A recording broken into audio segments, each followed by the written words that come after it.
Ayan guys, nandito kami sa Pinamalayan Gymnasium. So, isa tayo sa napili para mag-claim ng educational assistant. So, meron tayong pagdadaan ng mga process hanggang yung table 7. So, tingnan natin guys kung ano ang ating magiging process at kung hindi mahirap.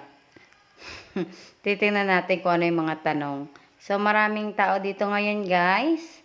Kaya, tingnan natin ang mga prosesong ginagawa ng DSWD.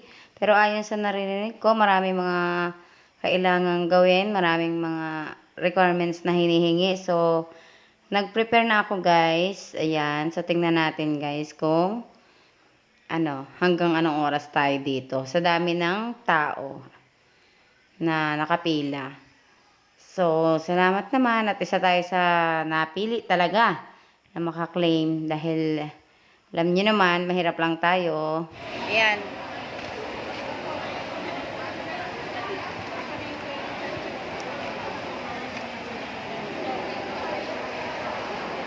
Ayan ang pila guys. Teka. Pakita ko sa inyo ang pila. Wait lang. So, ayan ang pila namin. Sumunod doon. Yan, guys. Yan. Yan daw yung step by step. Pag hindi ka pumasa sa interview, napauwi na nila. Hindi na nila yata binibigyan. Oh. So, ayan.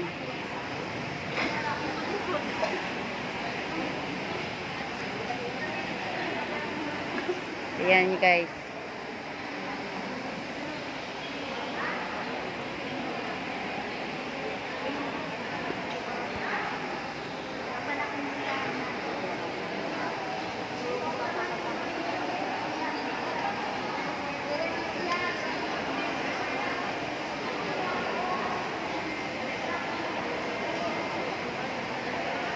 So ayan yung mga kasamahan namin na kumukuha sa pila. Ayan.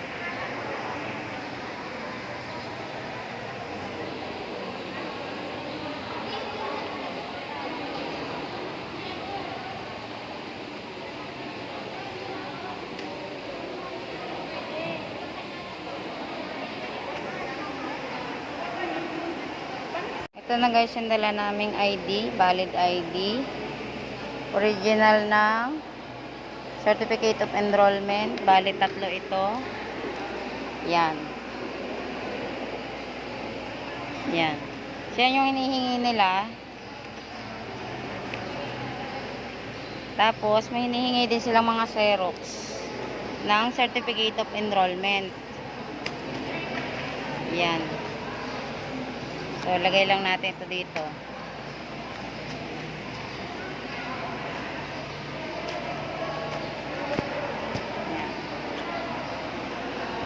4 hours later. Time check.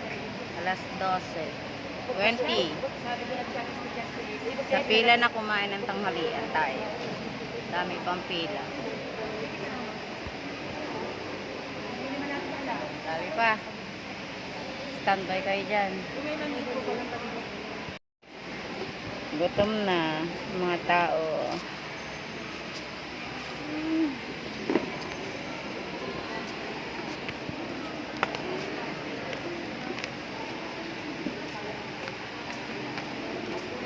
Yan. Dami pa, oh. Ayan. Nasa table step 4. Step 4 pa lang kami. Ay, may step 4, step 5 hanggang step 7. My God.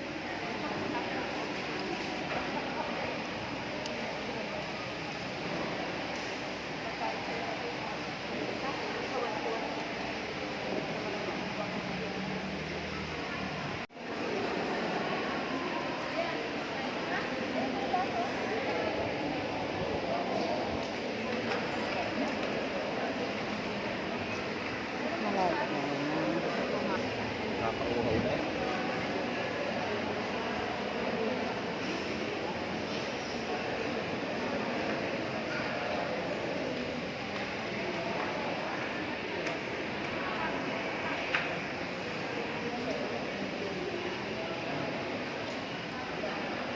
Time check, 1:25.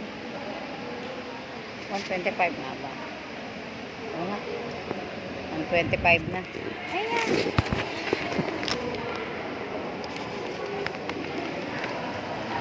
Laglag ang aking form.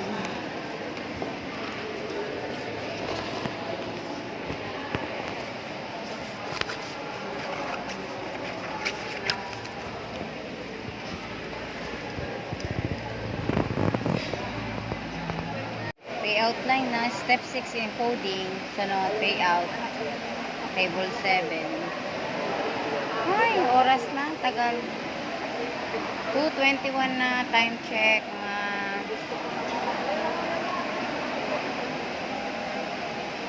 dami pa namin dito.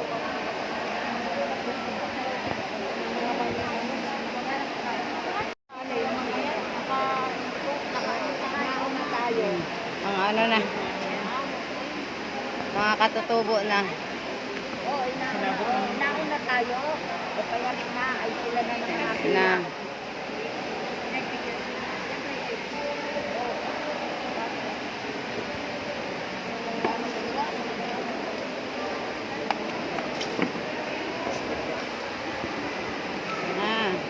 Kapit na tayo.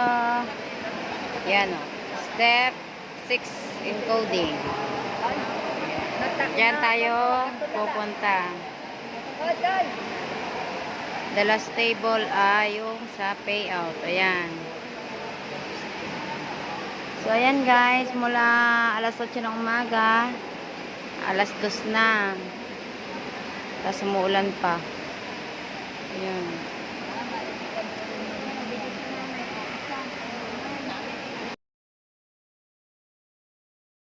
So, yan guys.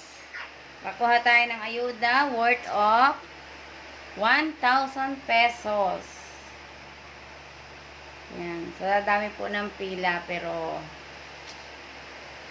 at least nakabil tayo ng 1,000 pesos na pinambili ko naman po ng aming mga kailangan sa school. So, thank you sa DSWD Educational Assistant. Thank you very much po. Sa mga bago pa lang po sa aking channel, please like, share, and subscribe, and leave a comment down below. Thank you guys!